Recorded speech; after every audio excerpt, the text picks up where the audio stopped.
Hello friends, welcome to our channel NCERT novel. आज हम लोग पढ़ने जा रहे हैं क्लास 7 का चैप्टर 8, जो कि हम लोग इसका पार्ट 1 कवर कर चुके हैं। ठीक है, विंड्स और आपका विंड स्टॉर्म्स एंड साइक्लोन्स हम इसमें पढ़ेंगे। इसमें हम लोग की जो पहले पार्ट 1 में सारी एक्टिविटीज़ थी, उसके थ्रू हमने प्रेशर और सबके बारे में पढ़ लिया था अच्छे से। अब हम पढ़ने जा रहे हैं थंडर स्टॉर्म्स एंड साइक्लोन्स। ठीक है, तो सबसे पहले हम थंडर स्टॉर्म्स के बारे में देखते हैं कि थंडर स्टॉर्म्स जो डेवलप होते हैं वो कब डेवलप होते हैं, जब भी जो हमारा एटमॉस्फेयर है वो हॉट होता है। ठीक है, ये एक इम्पॉर्टेंट पॉइंट है कि थंडर स्टॉर्म कब डेवलप होंगे, जब हमारा जो रीजन है, जो भी एरिया है, वो हॉट और ह्यूमिड होगा।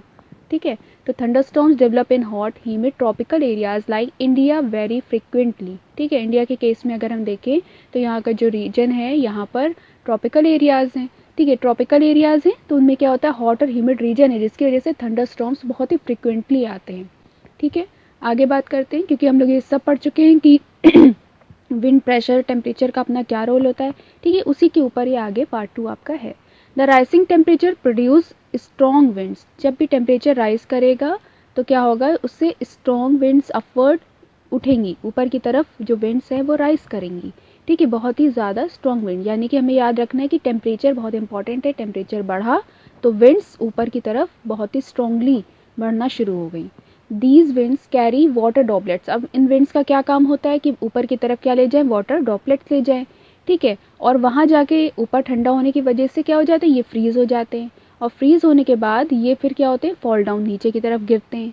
The Swift movement of the falling water droplets along with rising air create a lightning and sound. क्या हो रहा है, ऊपर की तरफ आपकी चली गई है वाटर ड्रॉपलेट्स, फ्रीज हो गई हैं। ठीक है, अब वो नीचे गिरना चाह रही है, उनका जो मूवमेंट हो रहा है वो वापस नीचे की तरफ हो रहा है वाटर ड्रॉपलेट्स के फॉर्म में।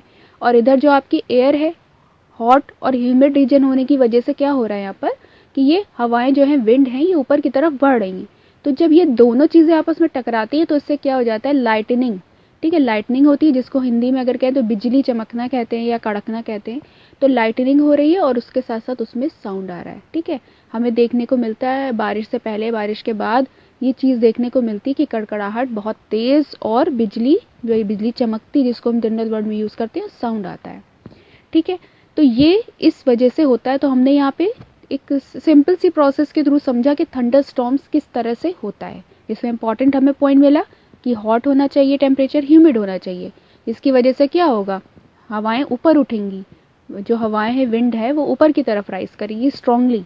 ठीक है, और उधर वाटर ड्रॉपलेट्स ऊपर जा रहे हैं, जब वो फ्रीज होंगे, फ्रीज होकर वापस नीचे गिरना शुरू करेंगे, तो दोनों का टकराव होगा, जिससे हमें थंडर स्टॉर्म्स देखने को मिलेंगे। ठीक है, और इसके डिटेल में हम क्या करेंगे, हायर क्लासेस में इसकी और डिटेलिंग करेंगे। ठीक है, आगे देख लेते हैं ये ब्लू बॉक्स में क्या बताया गया है। अगर स्टॉर्म किसी भी तरह का आ रहा है या लाइटनिंग है, ठीक है, तो हमें क्या क्या प्रिकॉशंस लेने चाहिए। तो इन्होंने सबसे पहले प्रिकॉशन नंबर 1 बताया। ये बहुत इंपॉर्टेंट है, क्योंकि ये हमारी डेली में होने वाली बहुत ही सिंपल सी एक फिनोमेना है। तो इसके लिए हमें ये पता होना चाहिए कि हम इससे अपने को किस तरह से बचा सकते हैं। तो ये ध्यान से सुनिएगा। हमें किसी भी एक अकेले पेड़ के नीचे, अगर हम कैसी जगह में है, तो सिंगल वहाँ पे पेड़, अगर आइसोलेटेड ट्री है, तो हमें वहाँ पे शेल्टर नहीं लेना है। ठीक है, उसके बाद if you are in forest, अगर हम जंगल में हैं, तो हमें किसी छोटे से पेड़ के नीचे अपने को रख लेना है, ताकि हम वहाँ से बच सकें बिजली से या थंडरस्टॉर्म से। Do not lie on the ground. ठीक है, हमें ग्राउंड पे नहीं जाना है। दूसरी बात, do not take shelter under an umbrella with a metallic end. ऐसा कोई अम्ब्रेला, क्योंकि जब रेनी सीजन होता है तो हम क्या करते हैं, अपने साथ अम्ब्रेला लेके चलते हैं। तो जब थंडरस्टॉर्म हो तो हमें ये ध्यान रखना चाहिए कि हम अम्ब्रेला के नीचे ना हो, क्योंकि वो मेटल का होता है और उससे क्या हो सकता है, हमें प्रॉब्लम हो सकती है। फिर थर्ड पॉइंट है, do not sit near a window. हमें विंडो के पास नहीं बैठना चाहिए। Open garages, storage sheds, metal sheds are not safe places to take shelter. ठीक है, हमें विंडो के पास नहीं बैठना चाहिए। गैरेजेस ओपन जो होते हैं उनके पास नहीं होना चाहिए। स्टोरेज शेड्स होते हैं, वहाँ नहीं होना चाहिए। मेटल के शेड्स एंड टीन, जिसको हिंदी में कहते हैं, वो हमारे लिए, ये सारी चीज़ें हमारे लिए सेफ़ नहीं है, हमें इससे बचना चाहिए। ठीक है, अब आगे बात करें, कार और बस में अगर हैं, ठीक है, तो वो हमारे लिए सेफ़ है। ये शेल्टर हमारे लिए सेफ़ रहेगा। कार को हम पूरी तरह से बंद कर लेंगे, बस को बंद कर लेंगे, उस तरह से हम सेफ़ हो जाएंगे। If you are in water, अगर आप पानी के अंदर हैं, गेट आउट, उससे फ़ौरन हमें निकलना है। और गो इनसाइड अ बिल्डिंग, किसी भी बिल्डिंग के अंदर हमें वहाँ चले जाना है, यानी कि पानी से भी हमें बचना है। ठीक है, स्विमिंग कर रहे हैं तो हमें फ़ौरन निकल आना है। ठीक है, तो ये सारे प्रिकॉशन बहुत ही इंपॉर्टेंट हैं जो हमें ले लेना चाहिए थंडरस्टॉर्म्स के आने पे। अब हम बात करेंगे how a thunderstorms become a cyclone, क्योंकि हम इस चैप्टर में पढ़ने जा रहे हैं साइक्लोन, मेनली हमें वही पढ़ना था। शुरू में भी इंट्रोडक्शन में भी हमने साइक्लोन देखा था कि उड़ीसा में किस तरह से साइक्लोन आया, 2 टाइम्स आया था और कितना तेज़ी से आया था और कितना ज़्यादा डिस्ट्रक्शन हुआ था। तो अब हम ये देखने जा रहे हैं कि यही थंडरस्टॉर्म्स किस तरह से साइक्लोन में चेंज हो जाता है। इस पूरी प्रोसेस को हम यहाँ पे पढ़ने जा रहे हैं। अब यहाँ पे कह रहे हैं you know that water requires heat. आपको पता है कि वाटर को हीट चाहिए when it changes from liquid to vapour state. ठीक है, जब भी इसकी स्टेट चेंज होती है लिक्विड से वेपर तो हम क्या करते हैं, हीट करते हैं। तो ये हीट ज़रूरी है। Does the water give back heat when vapours condense into liquid. ठीक है, और जो वेपर्स होती हैं जब वो कंडेंस होती हैं वापस लिक्विड में जाती हैं तो वो क्या करेंगी, पहले तो उन्होंने हीट ली थी, अब वो हीट को निकालेंगी तभी वो लिक्विड में चेंज होंगी। ऑब्वियस सी बात है, बहुत ही सिंपल चीज़ें हैं। Can you recall any experience to support this. ठीक है, इसको आप समझ सकते हैं अगर आपने कभी भी पानी को बॉयल किया हो। जब भी हम वाटर को बॉयल करते हैं, इसको हीट देते हैं, ठीक है, और वो क्या बनता है, स्टीम बनता है। अगर उसके ऊपर हम लिड डाल देते हैं रख देते हैं तो उसमें क्या हो जाता है, स्टीम आ जाती है। ठीक है, लेकिन जैसे ही हम उसको स्विच ऑफ कर देते हैं फ्लेम का, तो थोड़ी देर बाद हम देखते हैं कि हमारे लिड पे जो वेपर है वो वापस लिक्विड में चेंज हो रही है। लेकिन वहाँ पर क्या होता है, आपकी हीट वहाँ से निकलती है। पहले आपने हीट दी तो अब हीट आपकी निकलेगी। तो इस बात को ध्यान से समझिए कि हीट हमारी जो है वो निकल रही है। ठीक है, ये जो स्ट्रक्चर ऑफ साइक्लोन बताया गया ये हम लोग बॉक्स में बाद में पढ़ेंगे। अभी इस पूरी प्रोसेस को समझ लें कि किस तरह से थंडर स्टॉर्म्स आपका चेंज होता है साइक्लोन में। ठीक है, अच्छा, अब हमने यहाँ पे समझ ली कि लिक्विड स्टेट वेपर स्टेट में चेंज हो रही है। तो क्या हो रहा है, वेपर लिक्विड में हो रही है तो क्या चेंज आ रहा है टेम्परेचर में। अब आगे हम लोग इसको देखते हैं। Before cloud formation water takes up heat. कह रहे हैं कि जो क्लाउड, जब बादल बनने से पहले क्या होता है कि water takes up heat from the atmosphere to change into vapour. Obvious सी बात है कि वाटर क्या करेगा, हीट लेगा। ठीक है, वेपर में चेंज करने के लिए वही जो भी हमने बात पढ़ी थी। When water vapour changes back to liquid forms as rain drops. जब हमारी जो वाटर वेपर है वो चेंज करने लगेगी, रेन ड्रॉप्स में चेंज हो जाएगी। ठीक है, तो वो क्या करेगी, हीट रिलीज करेगी। ये अभी हमने पढ़ा था। तो यहाँ पे क्या हो जाएगा, एटमॉस्फेयर में क्या हो रही है, हीट रिलीज हो रही है। ये बात ध्यान रखिएगा। The heat release to the atmosphere warm the air around. ठीक है, हीट रिलीज होने से क्या होगा, चारों तरफ का एटमॉस्फेयर गर्म हो जाएगा। The air tends to rise. अभी हमने पीछे पढ़ा था कि जब भी गर्मी होगी तो क्या होगा, हमारी जो एयर होगी वो राइज करेगी। स्ट्रांगली विंड्स, हवाएं जो होंगी वो तेज़ हो जाएंगी। हमने पढ़ा था ट्रॉपिकल रीजन में क्या होता है, हॉट एंड ह्यूमिड रीजन होता है रीजन ये वहाँ पर। तो इसकी वजह से वहाँ क्या होता है, जो एयर होती है वो ऊपर की तरफ उठती है स्ट्रांगली, है ना। तो यही बात यहाँ पर आ रही है कि जब यहाँ पे हीट रिलीज हो रही है तो जो एयर है वो क्या हो जाएंगी, ऊपर की तरफ राइज करेंगी। ठीक है, the air tend to rise and cause a drop in pressure. ठीक है, यहाँ पे हमारा टेम्परेचर बढ़ रहा है जिसकी वजह से क्या हो रहा है, हमारी जो स्ट्रांगली विंड्स है वो ऊपर की तरफ आ रही है। और आपने पीछे पढ़ चुकी हैं हम लोग कि जब भी टेम्परेचर बढ़ेगा तो प्रेशर क्या हो जाएगा, कम हो जाएगा। इस बात को बहुत अच्छी तरह से समझिएगा। ठीक है, फिर से एक बार कहते हैं, the heat release to the atmosphere warms the air around. चारों तरफ की हवा को वो गर्म कर देगा। The air tends to rise. हम ये पढ़ चुके हैं पीछे कि गर्म हवा जो होती है वो हल्की होती है, लाइटर होती है और वो ऊपर की तरफ उठने लगती है। ठीक है, तो वो ऊपर की तरफ राइज करेगी। और साथ में क्या होगा, and causes a drop in pressure. साथ में क्या हो रहा है, तीसरी चीज़ कि प्रेशर यहाँ पर कम हो रहा है। बस 3 चीज़ों को हमें ध्यान में रखना है, टेम्परेचर को, प्रेशर को, और साथ में जो हमारी विंड है वो ऊपर जा रही है कि नीचे जा रही है। तो हमें समझ में आया कि जब वेपर स्टेट वापस चेंज हो रही है लिक्विड स्टेट में, क्योंकि बारिश होगी, रेन ड्रॉप्स होंगे, है ना, तो वो हीट वहाँ पे रिलीज़ हो रही है। जब हीट रिलीज़ हो रही है यानी कि टेम्परेचर बढ़ रहा है। जब टेम्परेचर बढ़ा वहाँ पे तो वहाँ के जो सराउंडिंग की एयर है वो हल्की हो गई, लाइटर हो गई। जब हल्की हो गई तो वो ऊपर की तरफ राइज कर रही है। जब वो राइज कर रही है यानी कि टेम्परेचर बढ़ रहा है तो वो राइज कर रही है। टेम्परेचर बढ़ने पे हमेशा प्रेशर कम हो जाएगा। ठीक है, तो ये बहुत अच्छी तरह से हमें समझ में आ गया, यहाँ पे प्रेशर कम हो रहा है। More air rushes to the centre of the storm. ठीक है, यहाँ पे जो बहुत ज़्यादा एयर होगी वो आपके स्टॉर्म जो भी आ रहा है उसके सेंटर में पहुँच जाएगी। This cycle is repeated. और ये साइकिल क्या होगी, रिपीट होती रहेगी। The the chain of events and with the formation of very low pressure system with very high speed winds. ठीक है, अब ये होगा कि आपका जो इस तरह से ये हो रहा है ना, तो यहाँ पे क्या हो जाएगा, बहुत ज़्यादा सेंटर की तरफ आपका लो प्रेशर सिस्टम डेवलप हो जाएगा और उसके चारों तरफ क्या होंगी, हाई स्पीड विंड्स आपकी आएंगी। ऑब्वियस सी बात है कि स्पीड इनकी बढ़ी हुई होगी। ठीक है, तो यही जो होता है यही आपका साइक्लोन कहलाता है। यही यहाँ पे कह रहे हैं high winds revolving around it, it is this weather condition that we call a cyclone. ठीक है, ये इस तरह से पूरा नाचता रहता है। ठीक है, फैक्टर्स लाइक विंड, यहाँ पे फैक्टर्स बता रहे हैं कि जैसे कि विंड स्पीड है, विंड डायरेक्शन है, टेम्परेचर है, humidity contribute to the development of the cyclone. ये बात हम लोग अच्छी तरह समझ सके हैं कि wind speed, wind direction, temperature and humidity contribute करती है साइक्लोन के बनने में। तो किस तरह से साइक्लोन बनता है, क्या प्रेशर कम होता है, कैसे टेम्परेचर बढ़ता है, इस चीज़ को हमने अच्छी तरह समझ लिया है। ठीक है, देखिए यहाँ पे ये पिक्चर भी आपकी ये दिखाई जा रही है कि इस तरह ये आई होती है और ये पूरा आपका साइक्लोन है, एंटी क्लॉकवाइज डायरेक्शन में मूव करता है नॉर्दर्न हेमिस्फीयर में।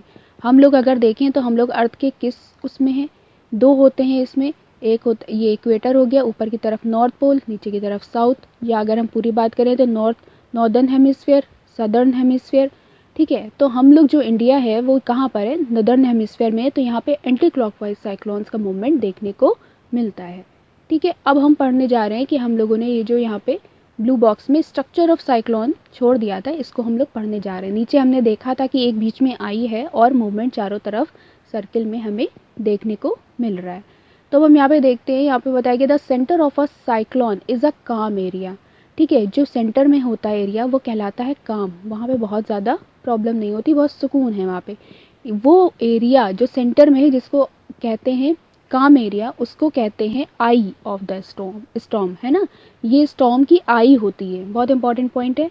फिर a large cyclone is violently rotating mass of a air in the atmosphere 10 to 15 kilometre high. ठीक है, ये 10 से 15 किलोमीटर हाई होता है और ये वायलेंटली रोटेटिंग मास होता है एयर का। The diameter of the I varies from 10 to 30 kilometre, ये अपने हिसाब से बता रहे हैं कि ये वेरी करेगा, 10 से 30 किलोमीटर इसका डायमीटर रहता है। किसका, सिर्फ आई पोर्शन की बात कर रहे हैं। इट इज़ अ रीजन, मतलब ये हमारा साइक्लोन है और ये बीच में आई है, इसकी बात की जा रही है।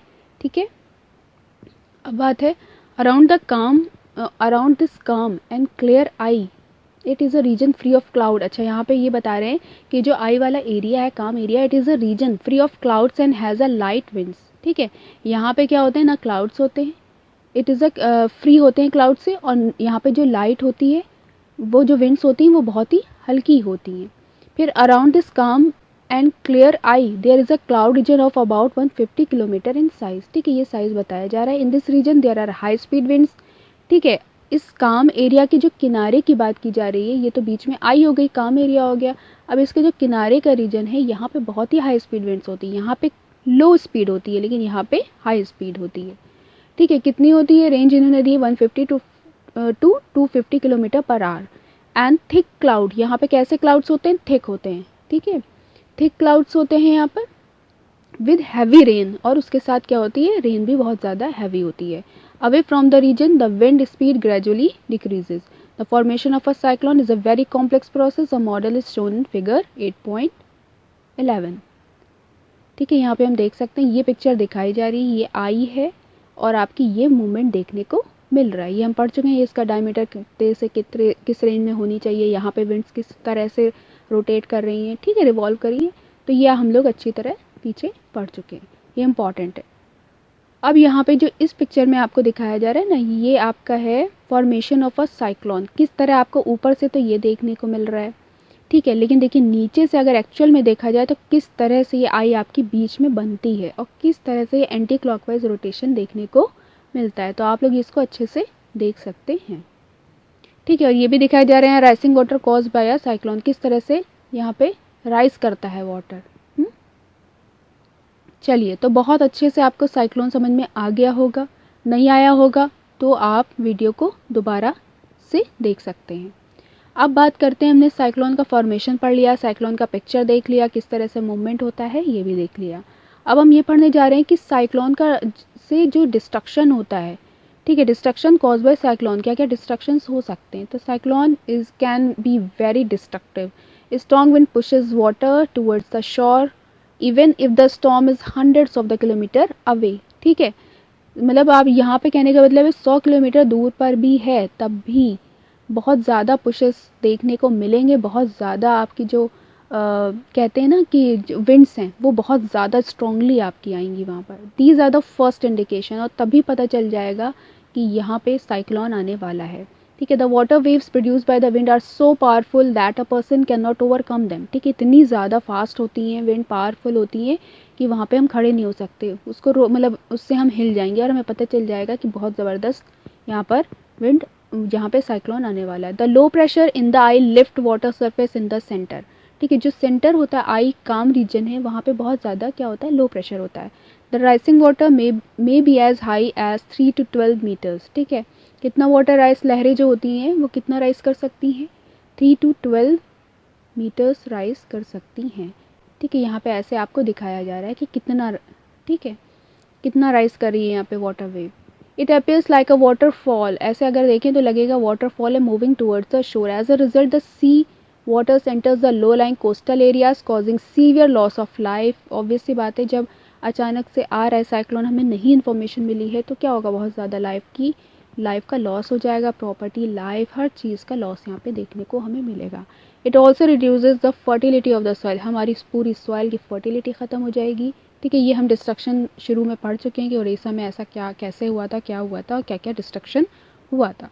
Continuous heavy rainfall may further worsen the flood situation. ठीक है, ऑब्वियसली क्या हो सकता है कि आप फ्लड सिचुएशन भी क्रिएट हो सकती है क्योंकि साइक्लोन की वजह से तेज़ भारी बारिश देखने को मिलेगी। High speed winds accompanying cyclone can damage houses, obviously, telephones and other communication system and trees, etc., causing tremendous loss of the life and property। देखा जाए तो ऑलमोस्ट क्या होगा, सब कुछ ही तबाह कर देगा वो।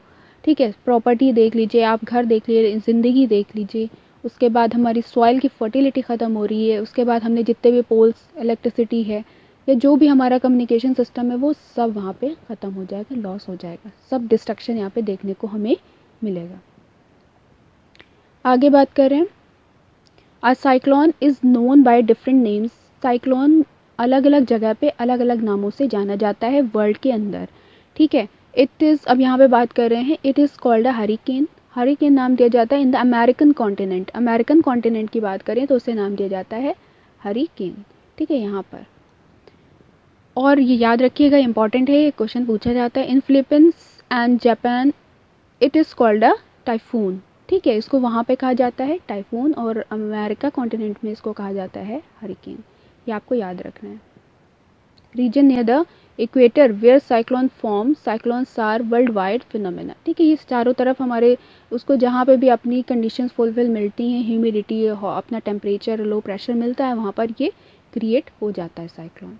तो यहाँ पे ये दिखाया गया है। अब यहाँ पे साइक्लोन की कहानी ख़त्म होती है और आपके टॉर्नेडोज़ की बात की जा रही है कि ये टॉर्नेडोज़ क्या है। तो सबसे पहले हम लोग क्या करते हैं, एक पिक्चर देख लेते हैं टॉर्नेडोज़ की। देखिए, ये देखने को मिल रहा है, ये ऊपर की तरफ से आता है नीचे की तरफ। ठीक है, ये ऊपर से नीचे की तरफ आएगा। इमेज ऑफ टॉर्नेडो देखते हैं।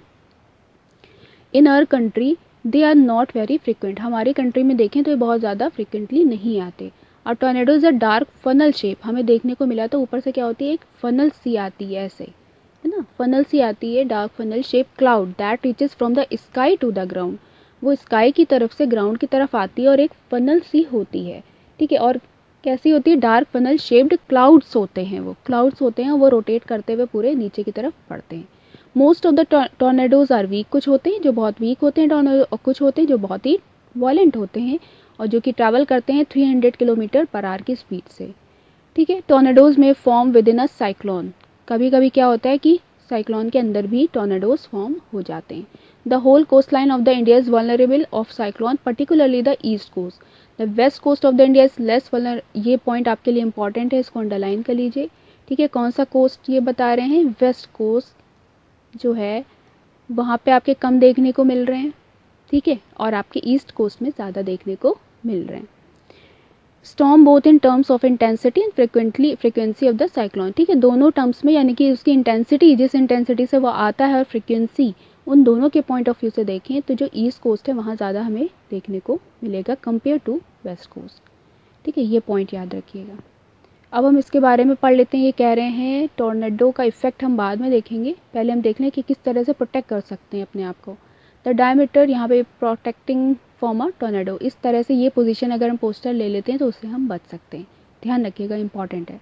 The diameter of a tornado can be as small as a metre and as a large as a kilometre. Metre भी हो सकता है उसका डायमीटर, और किलोमीटर्स में भी हो सकता है, और इवन वाइडर, उससे भी ज़्यादा हो सकता है। The funnel of a tornado sucks dust. अब जो ये फनल बन रही थी ऊपर से नीचे की तरफ जो आ रही है क्लाउड की, वो क्या सक कर लेगी, डस्ट को ले लेगी, डेब्रिस ले लेगी, everything near it at the base, जो भी उसके बेस पर है वो उसको खींच लेगा। ड्यू टू लो प्रेशर, वही आ रहा है जैसे आपका साइक्लोन बन रहा है कि प्रेशर क्या हो जाएगा वहाँ पे, बहुत ज़्यादा लो हो जाएगा।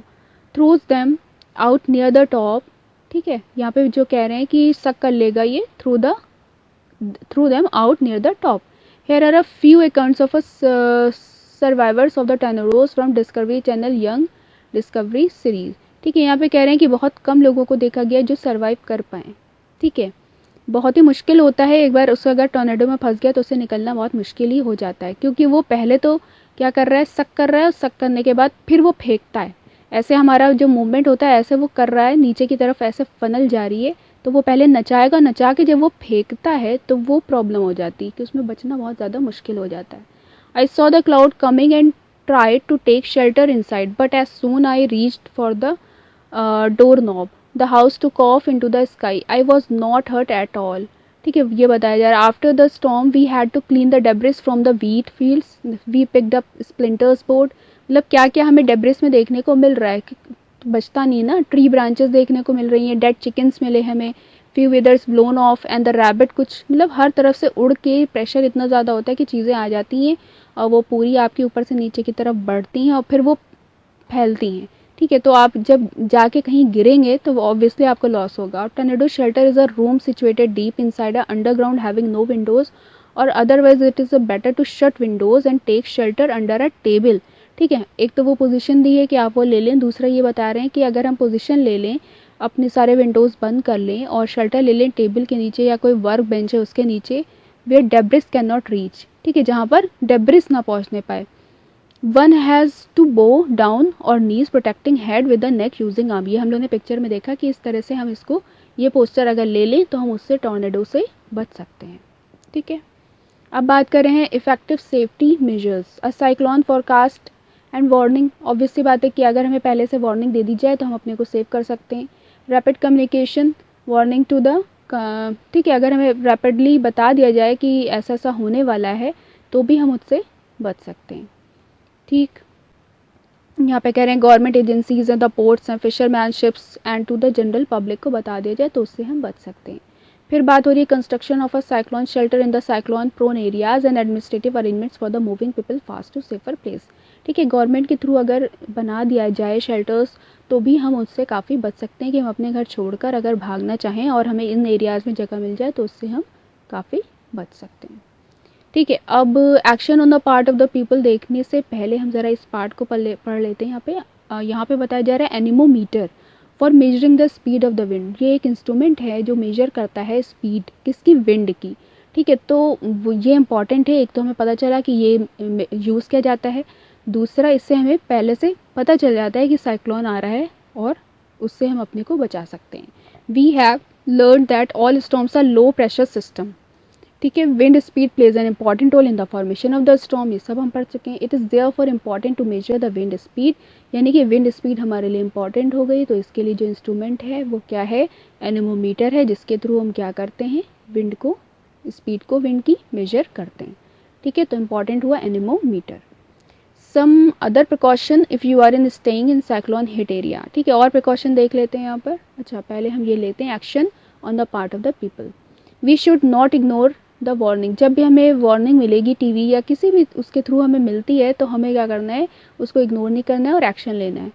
Make a necessary arrangement to the shift the essential household. जो भी हमारे डोमेस्टिक एनिमल्स हैं या व्हीकल्स हैं या जो भी हमारी ज़रूरी चीज़ें हैं वो हमें लेके फ़ौरन चले जाना चाहिए। अवॉइडिंग ड्राइविंग ऑन रोड्स, हमें अवॉइड करना चाहिए कि हम ड्राइव करें। ठीक है, पानी में खड़े रहें। ठीक है, तो ये सारी चीज़ें हमें इसका प्रिकॉशन लेना चाहिए।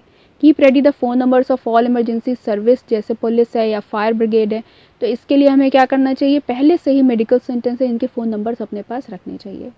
और प्रिकॉशंस अगर हम देखें तो do not drink water and could be contaminated, always store drinking water है और फॉर इमरजेंसीज, ठीक है, स्टोर कर लेना चाहिए और कंटामिनेटेड वाटर उस टाइम नहीं लेना चाहिए। Do not touch wet switches and fallen power lines, अब जो हाथ हमारे अगर गीले हों तो हमें उसे स्विच को नहीं पकड़ना चाहिए। Do not go out just for the sake of fun, ठीक है, मस्ती के लिए हमें बाहर नहीं निकलना चाहिए कि देखें कैसा होता है साइक्लोन, चलो बाहर चलते हैं या हवाएं चल रही हैं तो चलो हम ज़रा देखते हैं, तो ये ध्यान रखना चाहिए। Do not pressurise the rescue force by making undue demand, ठीक है, बेकार की डिमांड्स हमें उस टाइम पे नहीं करना चाहिए, क्योंकि उस टाइम पे मेन इंपॉर्टेंट है कि हम जानों को बचाएं, ना कि हम आपकी फालतू की चीज़ों को पूरा करें। Cooperate and help your neighbours and friend, और जितना हो सके हमें अपनी जान के साथ साथ और अपने नेबर्स और फ्रेंड्स की भी जान को बचाना चाहिए। अगर कोई इस चीज़ को, इस न्यूज़ को बहुत ही ज़्यादा नहीं ले रहा है, इंपॉर्टेंस नहीं दे रहा है, तो हमें बताना चाहिए कि इंपॉर्टेंट है और अपने को बचाना है, साथ में सबको भी बचाने की कोशिश करना चाहिए।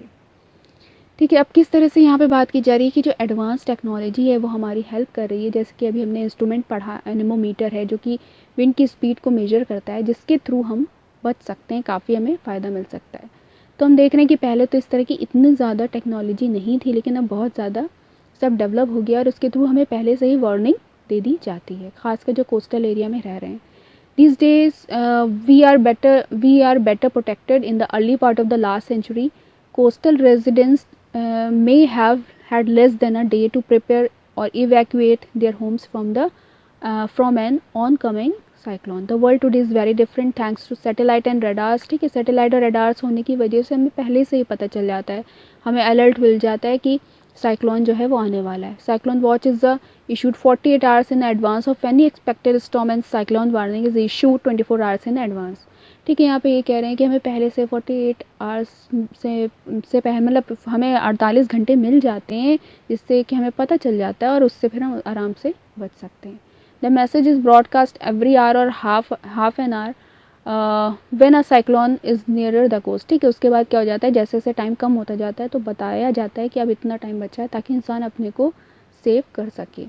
Several national and international organisation cooperate to monitor the cyclone related disaster. ठीक है, इसमें सारी हमारी जो ऑर्गेनाइजेशन है, जो नेशनल लेवल पर हैं या इंटरनेशनल लेवल पर हैं, वो सब कॉपरेट करती हैं एक दूसरे को कि अगर बता दें, और ताकि इससे लोगों की जान बच सके। ठीक है, तो ये सारी बातें आपको क्या करना है, ध्यान रखना है। अब हमें यहाँ पे कीवर्ड्स, ये हमारा चैप्टर यहीं पे ख़त्म हो जाता है। अब हमें यहाँ पे कीवर्ड्स एक बार देख लेना। एनेमोमीटर हम पढ़ चुके हैं क्या होता है। ठीक है, विंड की स्पीड को मेजर करने के लिए इंस्ट्रूमेंट होता है। साइक्लोन हमने पढ़ा, हरिकेन पढ़ लिया। ठीक है, लाइटनिंग पढ़ ली, low pressure, monsoon winds, pressure, thunderstorm, tornado, typhoon, wind flow pattern सब हमने अच्छे तरह देख लिया है। ठीक है, एक बार हम इसको रिवाइज कर लेते हैं। Air around us exit pressure, बिल्कुल हमने ये पढ़ा कि किस तरह से एयर एग्जिट कर रही है प्रेशर को। Air expends on heating and contracts on cooling, बहुत इंपॉर्टेंट पॉइंट है कि एयर एक्सपेंड करती है हीट करने पर। ठीक है, वो फैलती है, वो ऊपर की तरफ उठती है, एक ये भी पॉइंट है। और कॉन्ट्रैक्ट करती है जब वो कूल होती है, वो सिकुड़ जाती है। वार्म एयर राइसेस अप, ठीक है, हल्की हवा जो होती है, गर्म हवा जो होती है, वो ऊपर की तरफ उठती है। Whereas comparatively cooler air tends to sink towards the earth surface, जो ठंडी हवा होगी वो क्या होगी, वो अर्थ की सरफेस पे जाएगी, सिंक कर जाएगी वहाँ पे। As warm air rises, air pressure at that place is reduced and the cooler air moves to that place. ये भी हम पढ़ चुके हैं कि क्या होगा, जैसे जैसे आपकी जो वार्म एयर है वो राइज करेगी, तो ठीक है, air pressure at that place is reduce, वहाँ पे जो प्रेशर होगा वो रिड्यूस हो जाएगा, जिसकी वजह से कूलर एयर उसकी जगह ले लेगी। तो इस तरह से पूरा मूवमेंट हम पढ़ चुके हैं। The moving air is called wind, ये हम बचपन से पढ़ रहे हैं। Uneven heating on the earth as the main cause of the wind movements, obviously जो अनइवन हीटिंग है, क्योंकि जो हमारी अर्थ की एक्सिस है थोड़ी सी टिल्ट कर रही है, और जो रोटेशन रिवोल्यूशन है, सन किस पोर्शन को पूरा मिल रहा है, किसको नहीं मिल रहा है, जो अनइवन हीटिंग हो रही है उसकी वजह से विंड के मूवमेंट्स हो रहे हैं, जिनकी वजह से सारी चीज़ें क्रिएट होती हैं। Winds carrying water vapour bring rain, obvious सी बात है। High speed winds and air pressure differences can cause cyclone, बिल्कुल जो हाई स्पीड विंड्स होते हैं और एयर प्रेशर का डिफरेंस आ जाता है, लो प्रेशर हो गया फ़ौरन वहाँ पे हाई प्रेशर की जगह पे, या हाई था तो लो हो गया, तो उसकी वजह से ही साइक्लोन क्या होते हैं, क्रिएट होते हैं। It has become easier to monitor cyclone with the help of advance technology like satellites and radars, obviously बिल्कुल इनकी मदद से हमें क्या हो गया, या पहले से हमें सब पता चल जाता है। Self help is the best help, therefore it is a better to plan the advance and ready with a defence against any approaching cyclone. बिल्कुल, जो इस तरह के एरिया हैं, कोस्टल एरियाज़ हैं जैसे उड़ीसा वगैरह हैं, तो वहाँ पे इस तरह की हमें सेल्फ डिफेंस के लिए तैयार रहना चाहिए और तैयार ट्रेनिंग दी जाती है ताकि हम इन चीज़ों से बच सकें। The following flow chart will help you to understand the phenomena that lead to formation of cloud and falling rain and creation of the storms and cyclone. नीचे आपको दिया गया है चार्ट, फ्लो चार्ट दिया गया है जिसके थ्रू हम समझ सकते हैं कि किस तरह से साइक्लोन डेवलप होता है। एक बार पढ़ लेते हैं। Difference of the temperature between the two reasons, obviously यही होता है। सेट कन्वेक्शन इन एयर, ठीक है। Warm air राइसेस creating a low pressure area, ठीक है। बिल्कुल, वार्म एयर क्या होती है भाई, डिफरेंस आया, टेम्परेचर कम हुआ, ज़्यादा हुआ टू रीजन्स के बीच में, ठीक है। हमने पढ़ा था कि किस तरह से टेम्परेचर आपका रिलीज़ होता है जब हमारी वेपर स्टेट लिक्विड स्टेट में चेंज होती है, और इस तरह से डिफरेंस आया टेम्परेचर में, ठीक है। फिर कन्वेक्शन हुआ एयर का, कन्वेक्शन हो गया एयर में, फिर क्या होगी, जो गर्म हवा होगी, वार्म एयर होगी, वो ऊपर की तरफ उठेगी हल्की होने की वजह से, क्रिएटिंग फिर उससे क्या होगा, जब हमारा टेम्परेचर क्या वार्म एयर हो रही है, ठीक है, तभी तो वो ऊपर उठ रही है। और जब वार्म होने का मतलब ये कि हमारा टेम्परेचर बढ़ रहा है, जब टेम्परेचर बढ़ रहा है तो क्या करेगा, लो प्रेशर एरिया क्रिएट कर देगा। कूल एयर वहाँ पर आने की कोशिश करेगी लो प्रेशर एरिया में। Warm air rise cool and water vapour condense to form a cloud. Obviously यहाँ पे क्लाउड बनना शुरू हो जाएंगे। The bigger water drops in the cloud fall on the ground as a rain. फिर वहाँ पे बारिश होगी हेल और स्नो के फॉर्म में, और falling water droplets and rising air. Obviously बात है कि एक चीज़ नीचे की तरफ बढ़ रही है और एक तरफ ऊपर की तरफ बढ़ रही है, तो उससे क्या होगा, विग्रेसली थंडरस्टॉर्म्स आना शुरू हो जाएंगे। Under certain weather condition storms may develop into cyclone, ठीक है। फिर यही स्टॉर्म आपके धीमे धीमे किस में चेंज हो जाते हैं, साइक्लोन में चेंज हो जाते हैं। तो एक बार हमने इसको अच्छे से पढ़ लिया। अब ये एक्सरसाइज है जो कि इसमें ना ट्रू फॉल्स दिए ना मैचिंग दिए, सिंपल से आपके फिलअप्स दिए हुए हैं, तो ये आप लोग बहुत ही ईजिली कर सकते हैं। विंड इज एयर, कौन सी विंड एयर है, winds are generated due to dash heating on the earth, है ना।